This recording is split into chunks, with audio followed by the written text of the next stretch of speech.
Mr. Emad, it's truly a pleasure to have you with me today.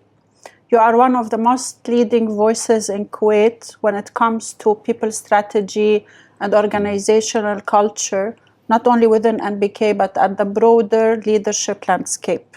Well, the pleasure is mine, and you are most than welcome. And I'm really glad to talk about something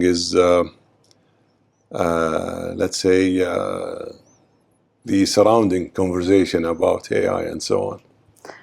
I've personally admired how you have consistently led with clarity, purpose, and empathy, even as the world of work undergoes rapid transformation. So thank you for taking the time to share your insights and as part of this series. Always a pleasure. This conversation is part of a broader effort to document how leaders in Kuwait are thinking about the future, not only through the lens of technology, but through the lens of values and strategies that will shape the next era of work. Yeah. So, as we discussed, to begin with you, how would you describe your leadership philosophy today, and how has it evolved over the years? Well, I think it cannot be a single, let's say, dimension or aspect for leadership, because I'm sure that you are well aware that any leader should actually adapt the situation. However, leaders has to have some real competency or genuine competency, clarity, good communicator, good listener, and definitely fairness, and as well no hidden agenda, and simply walk the talk. So when you advocate something, you need at least to adhere with a certain, let's say, a value system that you have, which is not far away from your organization that you have, or you work for, and even the region that you work for. So as a Kuwaiti, work for a Kuwaiti bank, which is one of the pioneer banks in the region, I do believe that my values is almost similar to the National Bank of Kuwait values. Thank you, Mr. Emad. That gives such a grounded sense of how your leadership has evolved. And it's clear that how your mindset plays a big role also in your organization. So now to go to a wider conversation, what we discussed around AI. From your position as a transformation and HR leader, you're seeing firsthand how AI is entering the workplace across strategy, people, and culture. So how do you see the AI transforming the workplace structurally, culturally, and strategically? Well, AI is definitely, and technology in general, has to really have a good impact on businesses in general. That entails also to prepare the workforce for the AI, which means that you need to design programs in order to, let's say, adjust and make the mindset of the workforce ready to receive that AI and to promote actually more business opportunity through AI. So we have the element of the people that we need to really build up a clear awareness about the use of AI. Also make them more comfort and let's say relaxed about introducing AI to the environment, the professional environment, because most of the people, especially through the social media, thinks that AI will replace a human, which I don't believe that. To me, always the HI, which is a human intelligence, will let's say, or surplus the AI, because who did the AI is the human. And at any stage whether it's a complex situation or a regular situation, you need the human judgment. So this is was one of the actually main targets, to make sure that the introduction of the AI in the professional environment, it's a safe.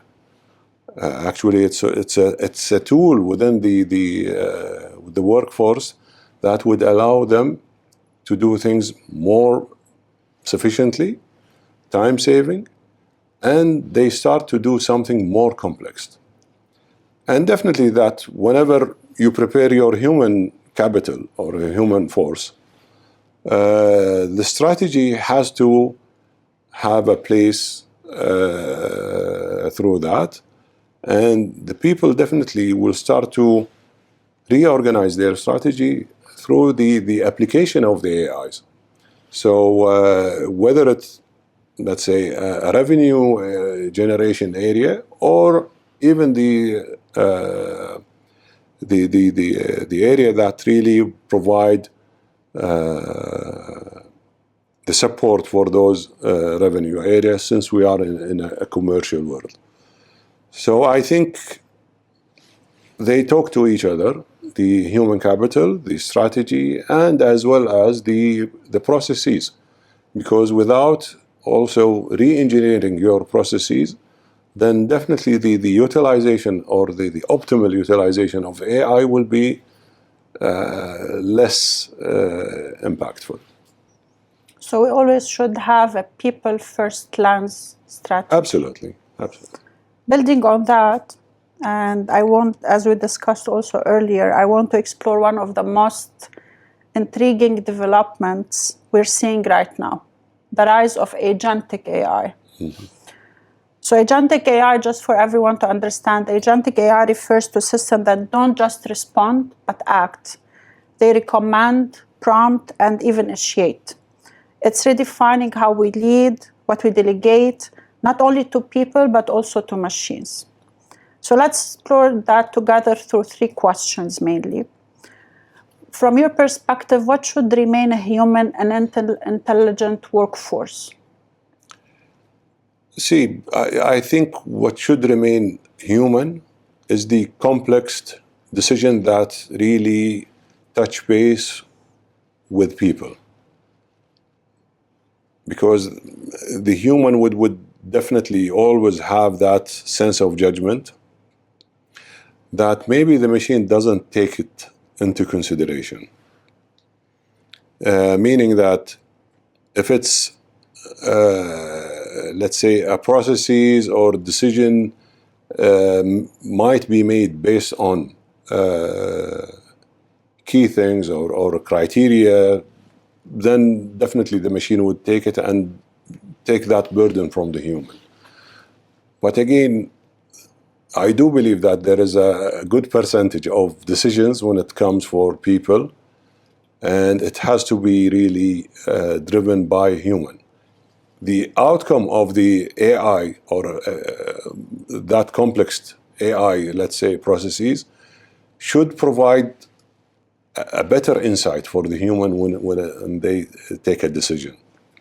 And that tells us more about AI would provide us with more, let's say, views that we are not used to see or to have. And with that powerful utility, definitely the human would be more capable to take a decision. So again, we are talking about keeping the human at the center, and that's a very good point that we need to keep in mind when we are dealing with agentic AI and as we move forward. So to the next question, how do we lead differently when we are prompting, collaborating with, or even delegating now to AI systems? See, the AI systems or let's say capability, it requires first of all to prepare your workforce for it.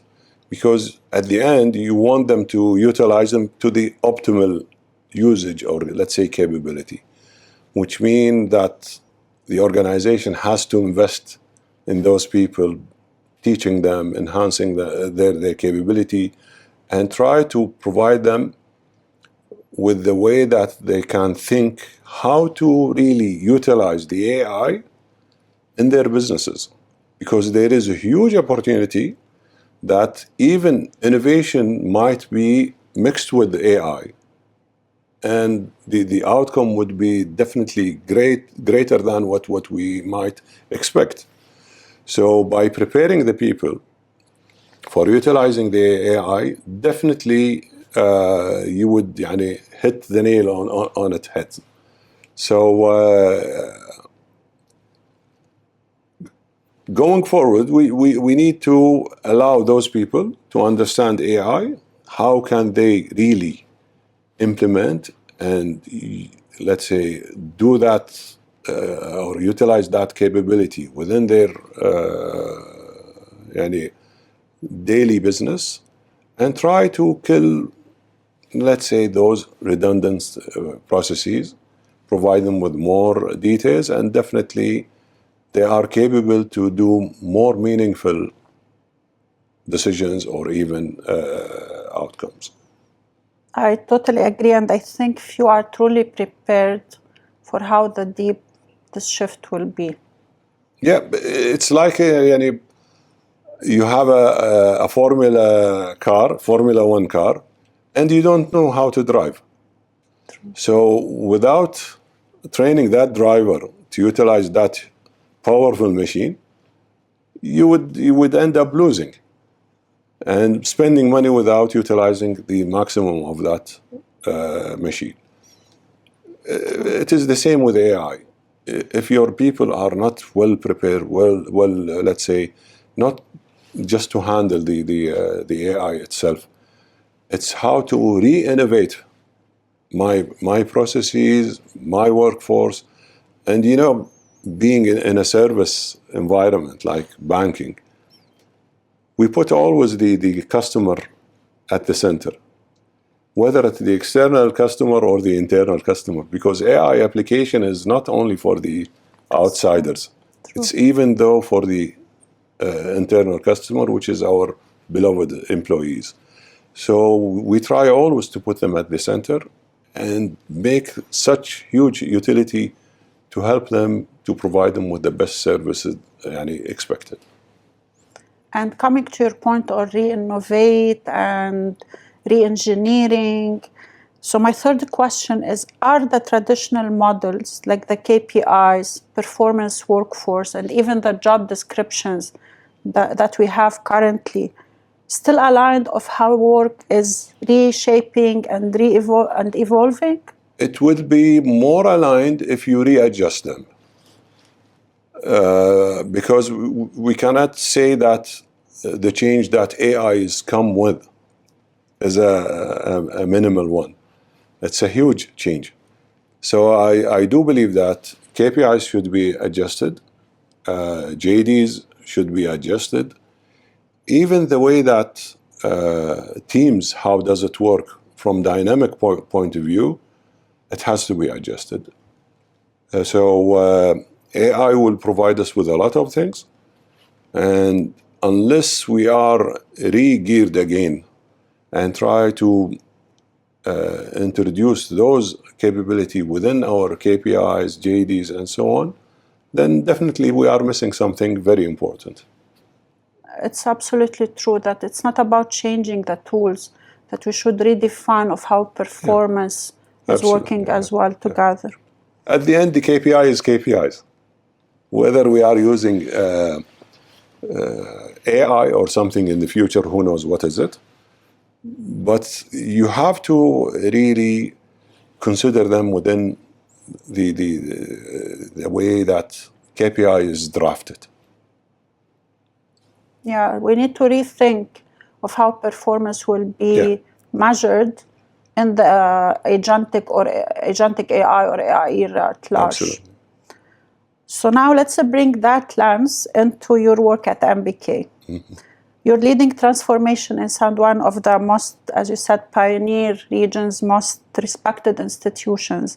And I know that people strategy, as you correctly mentioned, is the central to how you're approaching this transformation at this moment. So how is MBK rethinking leadership, development, future workforce design, and the role of AI in its long-term strategy? See, we've already started with something, or let's say a program, which is a bank-wide. We call it AI literacy. And I think it's the foundation for everybody, because at the end, within MBK, various business line or even various authority levels, we are not going to be at the same knowledge level. But you need to create that foundation in order to let the whole population of our workforce to really understand what does AI mean. We don't want to leave somebody behind us. We need everybody to really embrace that new capability, which will add an extreme value to our revenues, or even the way that we serve our client, or even serve the internal client. So the way that we see it, there is plenty of initiatives that we are already planned for. One of them, the literacy, because we need to kill it. The age, let's say, variance within the human capital is really big, because in MBK, we are extremely well known about the long tenure services. So you would see people at age 60 or 65, that might be requires more, let's say, education on AI. And we have those really young generation that the AI is in their blood. So we need to create that, let's say, homogeneous, and the readiness of welcoming new ideas. Because at the end, the leaders who would make the final decision whether we go with that initiative or not. So unless we educate all levels and make them more welcome for the introduction of that AI and the services that AI can come or bring to the bank, I think we are going to miss a big opportunity. So by preparing the whole, let's say, environment that we have, whether it's from systems, people, policies, procedures, and so on, we need to orchestrate that, and then to produce something meaningful. Everybody know what is the role that it is expected from him, as well as we have the urge of changing the policies, changing the procedures, in order to be up to date with the, let's say, the fast pace of AI is coming now. True. It's amazing to hear that at least in Kuwait, your leading institution is driving the way, not only following what's this transformation. And coming to your point on AI literacy, we say always transformation, it's 10% tech, 90% people. Absolutely, yeah. Building on the right mindset, especially in uncertain times, is the foundation of everything. How are you building psychological safety, trust, which we sometimes face, that people don't trust AI systems, and openness across teams while leading this transformation? See, creating the safe environment, it cannot be through talks. Actually, again, leadership always should walk the talk. And what you promise with, you don't preach. So I do believe that since we introduce, let's say, the AI in MBK, and before that we brought the bots, the RPAs, actually we did not even touch base with, or let's say, reduce our workforce. We actually took the other part to leverage and upskill our capabilities in order to let them perform at a different level. So by doing that, without, let's say, over talk or over speak about it, I think the employees felt that, and they are living that. We have never, let's say, reduced our workforce because of the robotics or chatbots or even AI. So with that, I think MBK is well known that we are a safe environment. We are really performance-driven organization. And as long as the individual or even the teams are performing, then it is win-win situation. And I think the real transformation starts with, like you said, with inclusion and trust as well. Absolutely, yeah. And I want to close with a future-facing question, something I ask every leader in this series. If you could shape one core belief or mindset in the next generation of leaders, those who will lead in a world shaped by AI, what would it be? One of the actually core value that should be now, beside fairness, clarity, transparency, I think the fast adaptation. You need to be faster than usual because the world really changed so fast. The competition is extremely high. Everybody would like to utilize the edge of AI that would enhance their capabilities. So the adaptability of leaders should be always at the high side. And one of the good things that also leaders should really be aware of, to listen to everybody. You need to include everybody, because sometimes good thoughts or idea comes from people that they did not get the chance to voice their thoughts or even suggestion and recommendation. So by inclusivity is one of the really powerful competency that leaders has to have it. Mr. Emad, I want to thank you for this deeply insightful and human-centered conversation. It has been an honor to have you with me, and I'm sure this conversation resonates with many leaders in Kuwait and far beyond.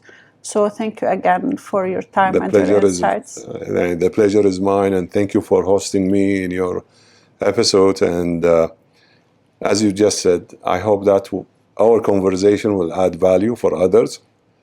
And I'm keen to listen to everybody, welcoming always the thoughts, challenging the whatever we really share with our colleagues, because at the end, the human brain is the most powerful tool that we are gifted through God. So thank you so much again, and it's a pleasure to have you here in MBK. Thank you.